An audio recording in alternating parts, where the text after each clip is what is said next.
They're still finding the bodies of the victims of the Hamas attack over a week ago.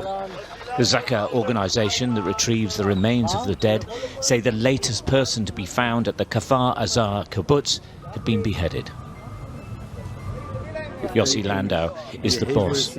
33 years he's volunteered for Zaka all over the world. He's never seen anything like this. The sheer brutality of Hamas has stunned his entire team.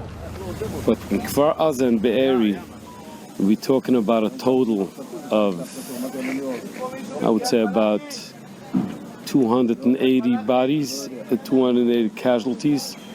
I would say 80% was tortured. 80% of it was tortured. And you're talking children, adults, children, when you're talking a pile, 2 piles. You found them in Be'eri. 2 piles of 10 children each were tied to the back, burned to death. Tonight, we're getting a devastating first-hand look at the site of that music festival where more than 250 people were killed by Hamas. Raf Sanchez reports on a night of joy interrupted by terror. The sun was rising, but the music played on. 3,500 young people at the Supernova Music Festival dancing into the early hours. At first, moments of confusion. And then, sheer terror. Heavily armed Hamas gunmen closing in from all sides. Some joining a desperate stampede across the fields. Others hiding and praying for rescue. A Palestinian ramming his van at speed into a bus stop in Jerusalem, killing 1 Israeli and then randomly stabbing 6 others. A deliberate act of terror by a so-called lone wolf. In another district of the city, 2 Palestinians shot and stabbed Jewish passengers on this bus, killing 2 and injuring 4 others.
victims as 29-year-old Kim Levengran Yehezkel and 35-year-old Ziv Hajbi.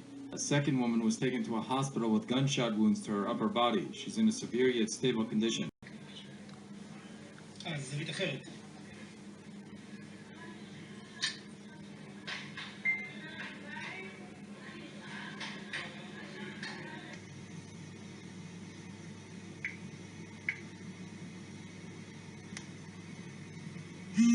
Following the incident, Hamas released a video of the attack and hailed its militants for successfully targeting a bus. Attackers dressed in dark suits had just ordered dessert before beginning a deadly assault, shooting diners at point-blank range.